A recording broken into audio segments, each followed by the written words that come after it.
everybody. Now that all 31 conference previews are complete, it's time for some house cleaning as we approach the beginning of the season. The captain, Mike Holland, joins me for some roster updates and a few positional battles that are starting to take shape.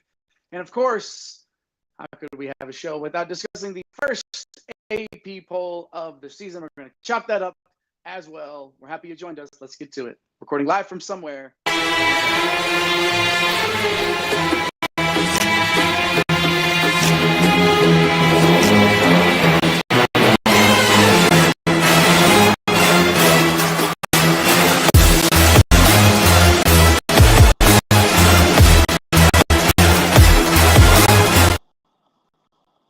It's time once again for everybody to come aboard at One and Done Train. Welcome to One and Bienvenidos a todos a One and Done, your fast break of college basketball información, powered by the Galaxy's greatest website, drroto.com. I'm your sometimes humble host. My name is Jay Heinrich, and if you don't know, now you know. I'm the conductor of the aforementioned One and Done Train. Follow me on X at Dr. William Cannon.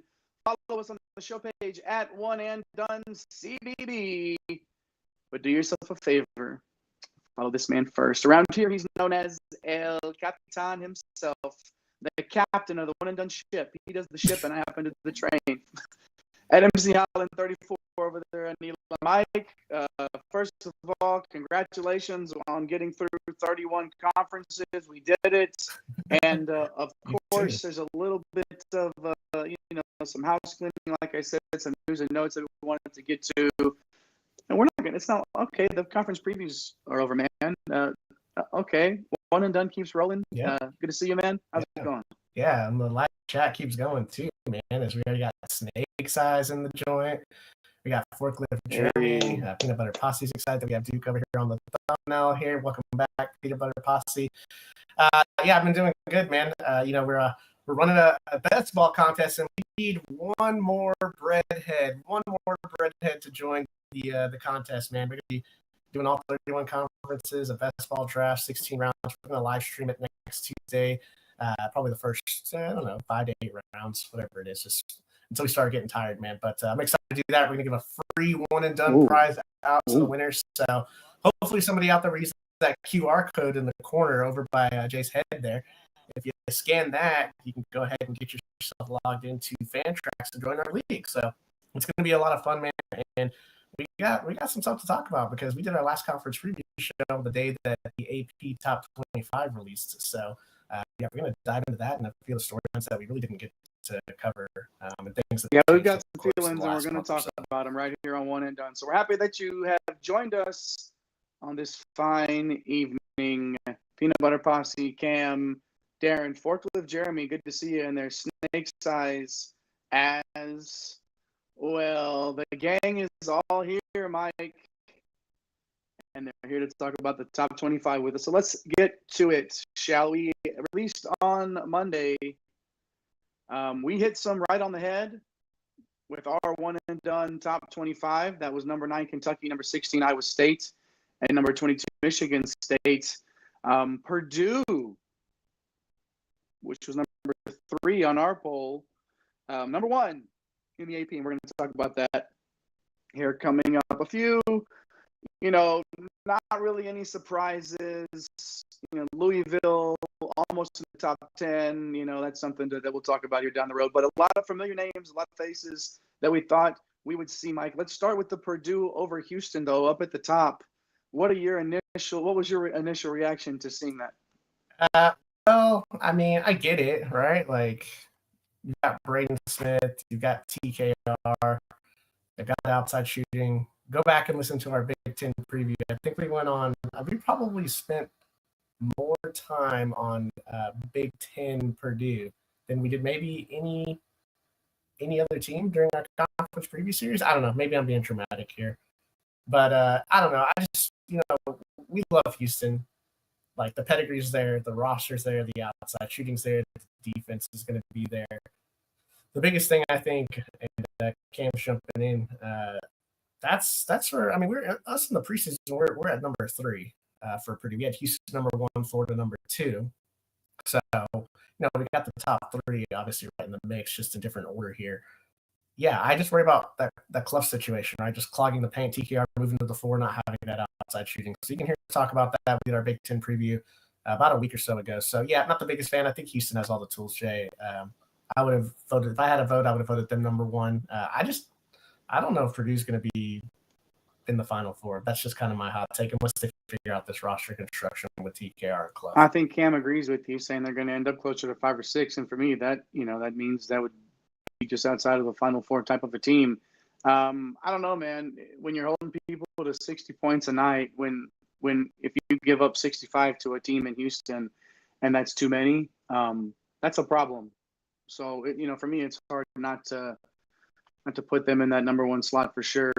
But we'll see how that one goes. How about I mentioned Louisville earlier. We had them at 17, and they are number 11 in the AP poll. What are your thoughts on them and maybe a couple others that you might think are a little high?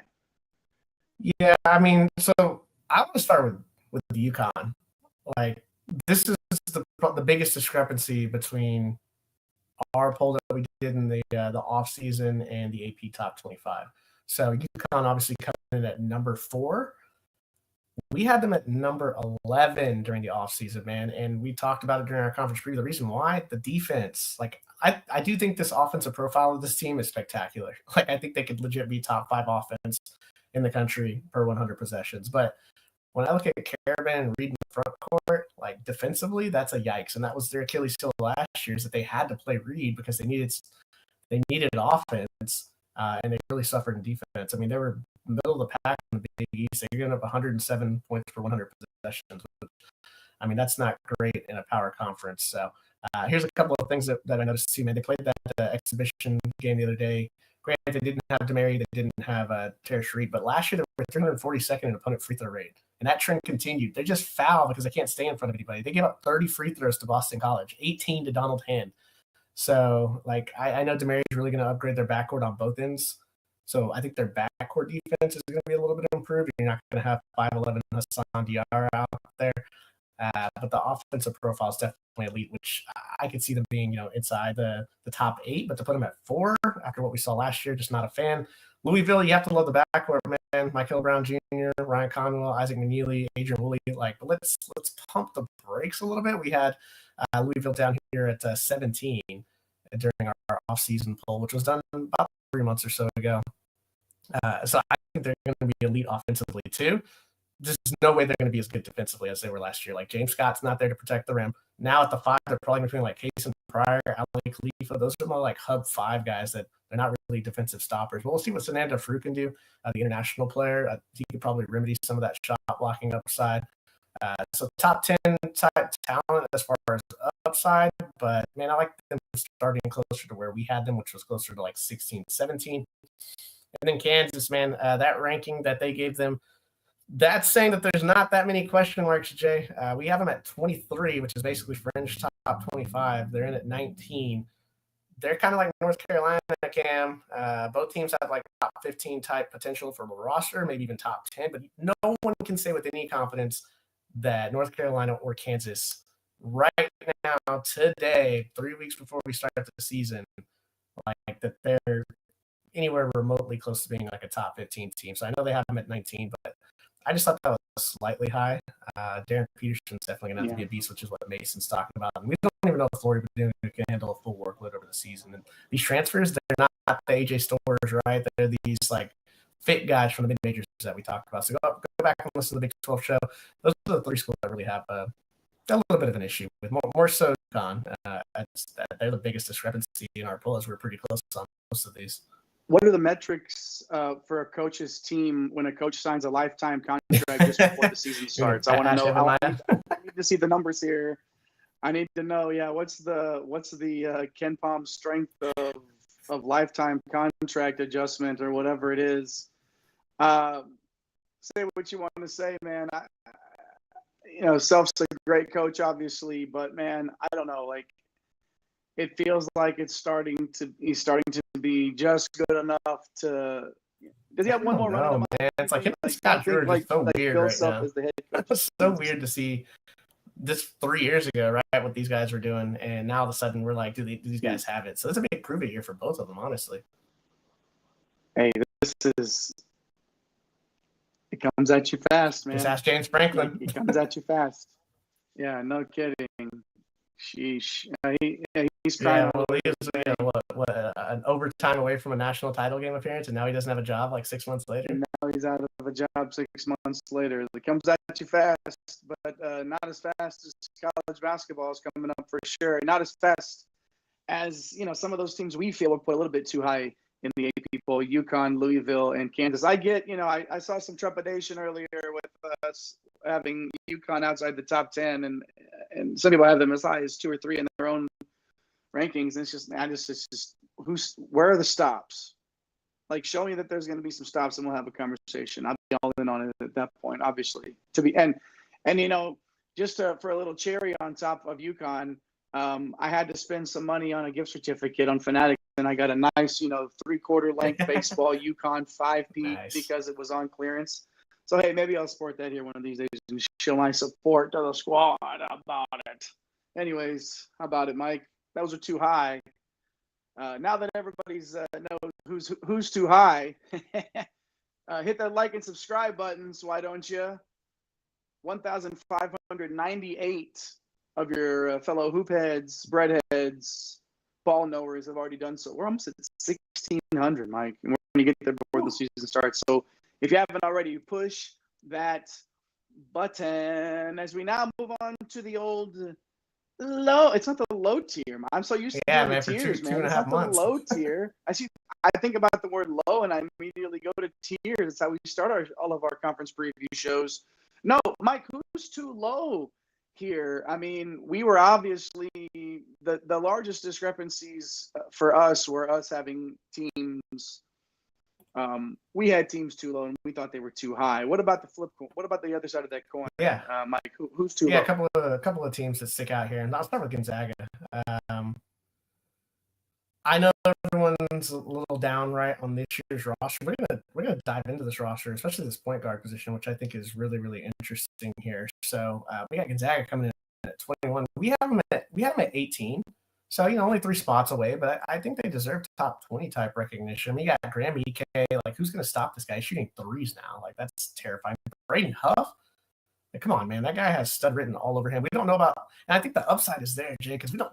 Tyon Grant Foster has practice waiver eligibility. Yeah. So, like, if they get him cleared, that's going to be good. They have some other pieces there. We're going to talk about this point guard position in a little bit, which I think is going to raise that ceiling there, man. The other squad is Auburn, and I see a lot of Auburn chat in there. And I get it. Like, Stephen Pearl is not Bruce Pearl yet. But still, like, look at the talent. Pettiford, right? NBA player. Holland Murphy, salty front court. Overton, very underrated nationally. Freeman and Bashir, those guys to pop.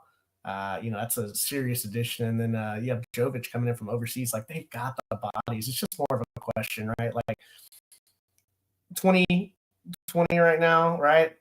We're at 15. Maybe we're a little bit bullish, thinking that, it's not going to be a huge cliff. I don't know, Jay. Like, maybe I'm being too naive here to expect Stephen Pearl to just come out swinging. But this roster, it's kind of tough to mess it up. I don't know. For those of you that watch the SEC preview, you know that I was highly skeptical of Stephen Pearl.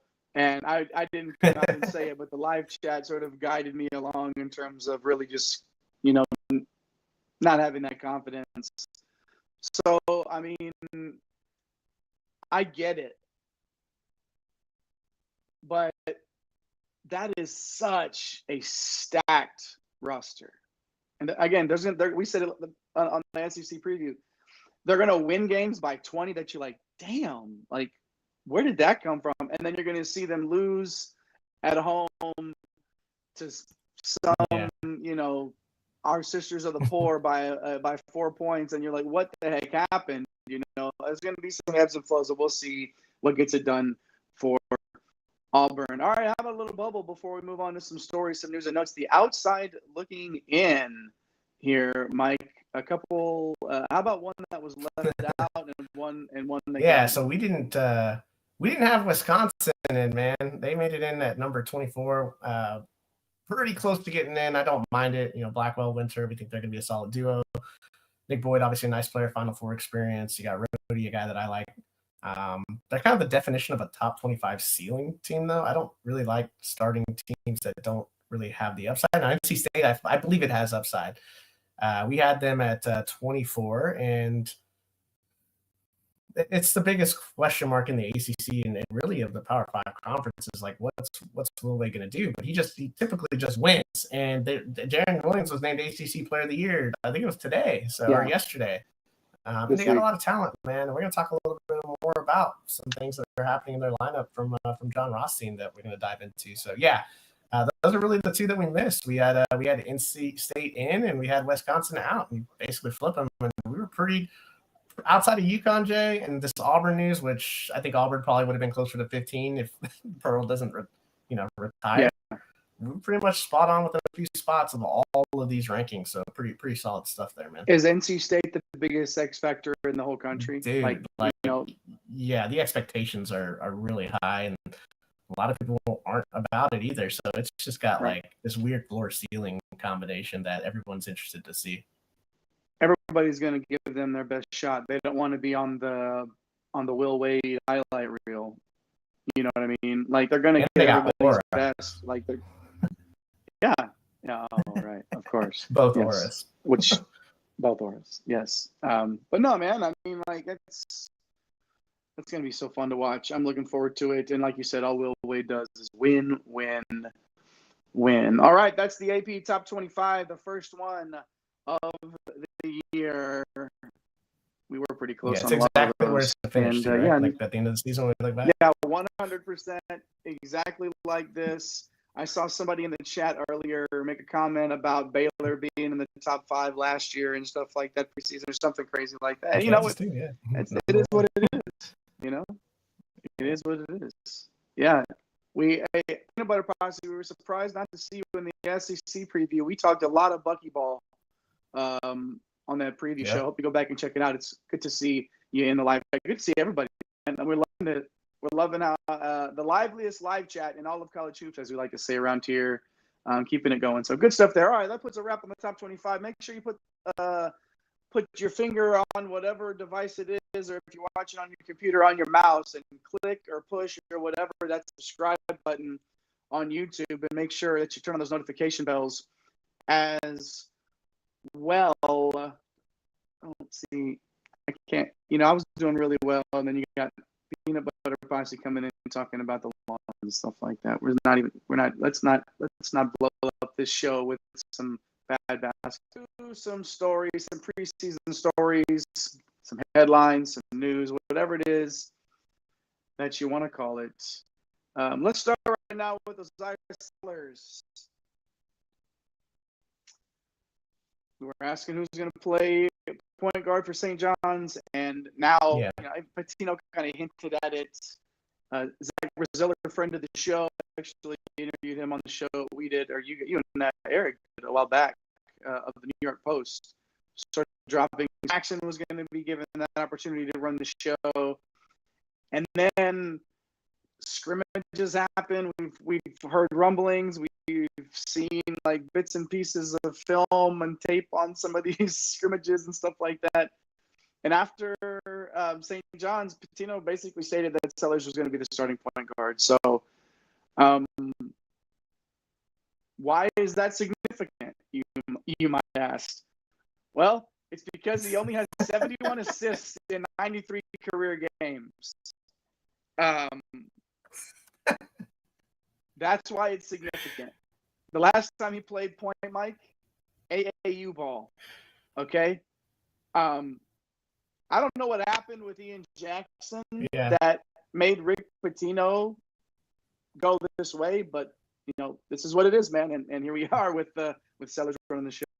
Yeah, that experiment with Jackson, I guess, didn't last very long, and we didn't think that it was going to work. So yeah, it's interesting to see Sellers. I mean, this is the major storyline in the Big East, man, and really nationally, because they have enough talent, obviously, in the Big East to be up there at the top, in the top 2 or 3, whatever. Even if things just collapse on them, they're still going to be in the top 3. But Pitino goes from having 2 of the best point guards in the game with Richmond and Smith.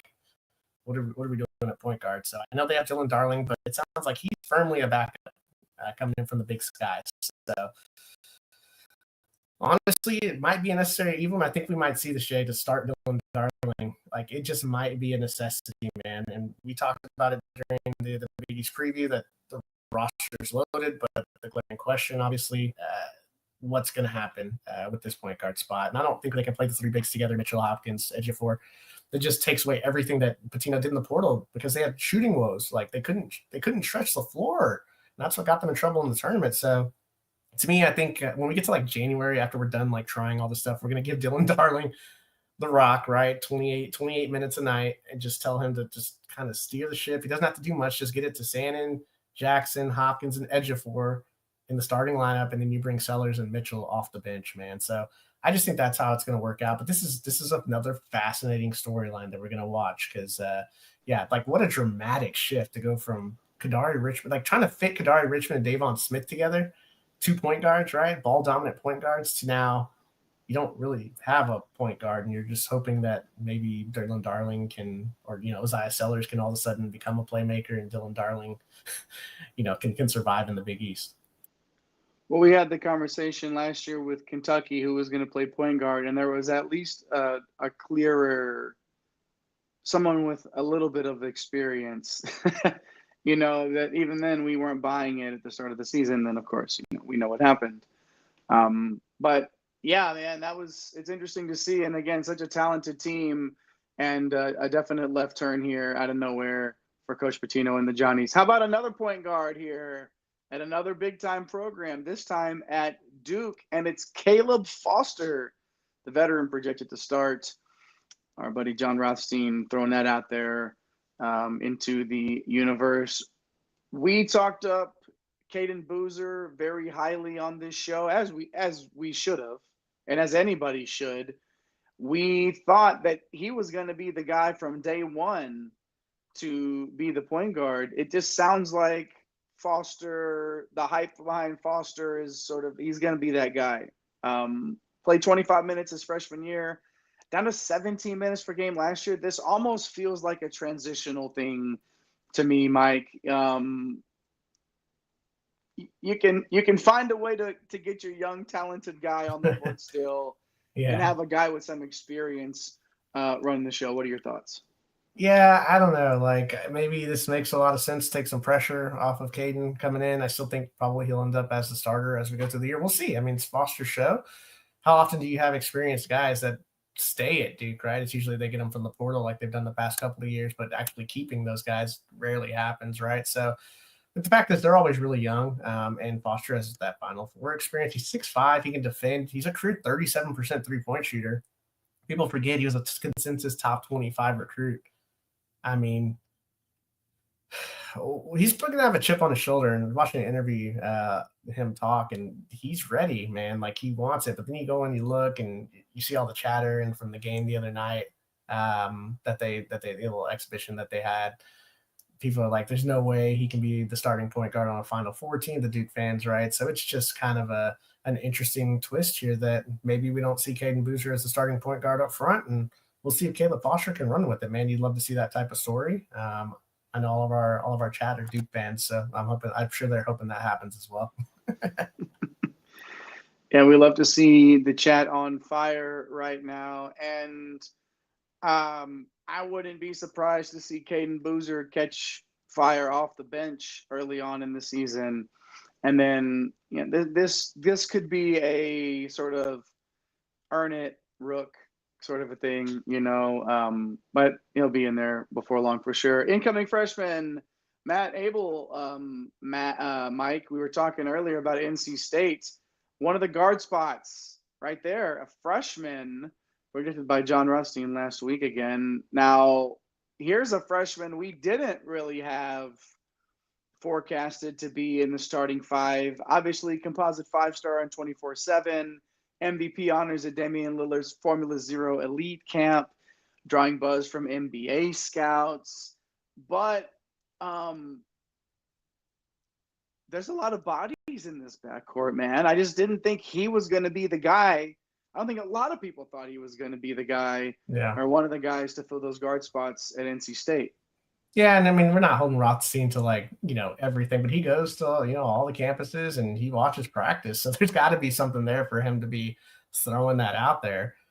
Look, his projected lineup the other day was Trey Holloman at the 1, which makes sense. Abel at the 2, which was the surprise that we're talking about. Terrence Arsenault at the 3, that's obviously a lock.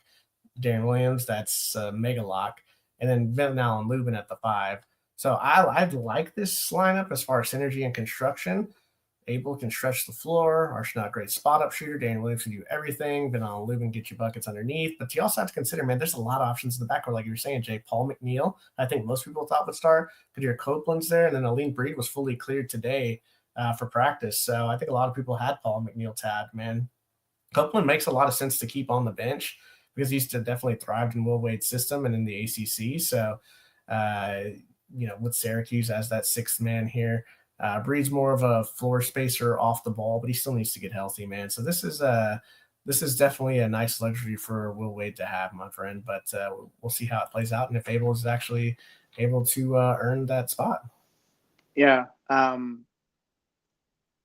Rothstein's usually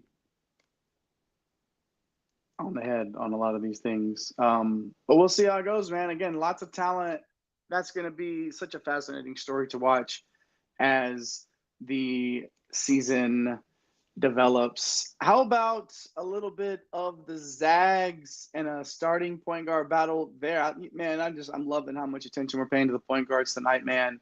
Mario St. Superi and Braden Smith, not that Braden Smith, but this Braden Smith, the Zags Braden Smith, Braeden Smith. We've got ourselves a battle. Most pegged Smith as the heir apparent to Ryan Nembhard. And, Smith, Patriot League Player of the Year in 23-24 with Colgate, transferred to the Zags last year, redshirted. But now the Spaniard comes in with the name. It just feels like he should be on the cover of a book or something like that. And now he's officially on the roster. We didn't have that a few weeks ago from the Zags. Now officially on the roster, averaged 21.4 points, 6.3 assists with the Spanish FIBA U18 Eurobasket club. One of the top non-NBA leagues is where he played. 33 games last year, 8.3 points, 2.1 assists, less than 15 minutes per game in the ACB. Baxi Manresa is the club that he played for there in the ACB. So you got Smith there, you got Superi, a battle, but a good problem for Mark Few to have. Yeah, the kid can ball. Some key things here, like you mentioned, the international experience, not to knock the Patriot League, but he's playing against pros. He was the youngest player for Spain at Eurobasket since Ricky Rubio in 2009. That's crazy, man. That's a big deal. Spain, obviously, along with France, coming up in the international ranks, playing some great basketball over there. The other big deal here is that unless Smith improves his outside shot, I think Superi is going to probably take that starting spot, man. He shot 35%, he's about 35, 36% from 3, whereas Smith, last time we saw him at Colgate, shot 31%. So he's more of a pass first, get into the lane, kick it out guy, where Superi can kind of feels like he can do it all. When you have the bigs like EK, Braden Huff, I think he needs a little more floor spacing to open it up. But the biggest advantage Smith has is obviously the knowledge of the system. He made this decision to take over, right? We'll get a glimpse to the answer hopefully on Sunday. They play Northwest University in an exhibition game, so I'm excited to see what happens with that point guard spot. But either way, I think it's a great situation to be in. Either one that starts, both are going to play key roles for this team. Yeah, that's important to remember in a lot of these conversations, is that all of these guys are going to play important roles on their teams no matter what. And one more here, a little bit of a hype train appropriately as we close this show out on the train here of one and done. We asked the question, who was going to score for Virginia Tech? Who was going to score for them when we had our ACC preview? Let's look overseas. Over yonder, over to Greece, Mike, Avdalas, Mioclis Avdalas coming over from Greece. Field of 68 has Avdalas as the preseason second-team all-league player. Rothstein, we obviously we have our favorites that we go to versus to check in on things, and Rothstein's projecting a big season for him as well. Mike, I gotta ask you though, is it enough to carry a roster that we sort of view as underwhelming? And not too long ago, we had them in the low tier of our ACC preview. Yeah, I mean, a lot of hype, right? 6'8" point guard, can not only shoot, he can play make. He's also a nice defender. So Coach Mike Young at ACC Media Day said sheer basketball talent-wise, the best he's ever coached. So that's got to count for something, right? He spent the last couple of years in Greece's top league, and you look around the roster outside of like Toby Lawal and Imani Hansberry in the front court, the back court was the big question mark, and he's going to have to do some heavy lifting to drag them out of this low tier because even with him, yeah, it's going to raise the floor ceiling a little bit, and that's probably okay in the ACC, right? It's just going to be like he's going to have to live up to all the hype for that to happen, man. Why not? Why not? The Toy Poodle Conference gets a new toy. I didn't say that. That's not me. That's okay. That's all right. The ACC's fine. It's okay. Kelvin Sampson said that, not me. Of course, you remember this, not me. It was a pretty bad conference, though. We talked about that in our ACC preview, and we talked about every single conference. We broke down all 31 before tonight. Go back and check that out on the show page if you haven't already. Whatever conference you can think of, yes, even the Ivy League, okay, we previewed that one too. So make sure you go back and watch all the conference preview shows. Make sure you hit the like and subscribe button if you haven't already. Turn on the notification bells. Shout out to our guy, Nape C. Hustle, pushing the buttons tonight. Good job, Nape, as always. Shout out to our guy, Eric the Blue, getting the studio ready, getting the fire graphics ready for you as well. Shout out to the live chat. It lived up to the name, the liveliest live chat in all of college hoops. You never disappoint, and we definitely appreciate everybody for showing out tonight. Peanut Butter Posse, Mason, Darren, of course. Darren finding his way back as he always does. We definitely appreciate that. Cam, good to see you. Glad you could join us after bowling, or maybe you didn't have it tonight, whichever one it is. Snake's Eyes, you were on time tonight. We saw you. We appreciate you for sure. If I missed anybody else, apologies. But y'all are the best live chat in all of YouTube. And any college basketball show with an ampersand in the title on YouTube, y'all are the best live chat in all of those. How about it? Snake's Eyes overseas doing his cycling thing. We appreciate him. We appreciate all of you for hanging out with us. Mike, that's going to be it for this week. We're going to try to rejoin next Monday, a little bit of a betting preview. It's time to start talking dinero. Nice. Yeah, that's right. I got a little bit of that itch happening, and it's not the one that you need the cream for. It's that betting itch, and we're going to talk a little bit of a betting preview on Monday. And then Tuesday, we still need one more? I think we need one more, man. One more breadhead to get in there. And we're getting the producer. Yeah, the producer's telling me we need one more in the Best Ball live draft. So make sure you get over there, find the link. We'll try to get it up on the show page or on the wherever. We'll post it up. Mike, I think it might be on the QR code too. On the QR code right over there. Nice. There you go. Right there. So make sure you hop on there on a Tuesday. Make sure you can be there because obviously we're going to live stream at least part of it. We want to see you all in there.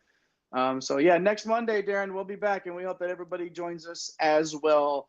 My man, right there on the screen with you tonight, El Capitan himself, the captain of the one and done ship at MC Holland 34 over there on X, the OG Money Mike, Mr. Mike Holland. Mike, it's always a pleasure. We appreciate you, man. Good stuff. We'll see you in a week right here on One and Done. Until next time, take care of yourselves. Tell somebody that you love them. My name is JAYHEINRICH. Come again. Peace.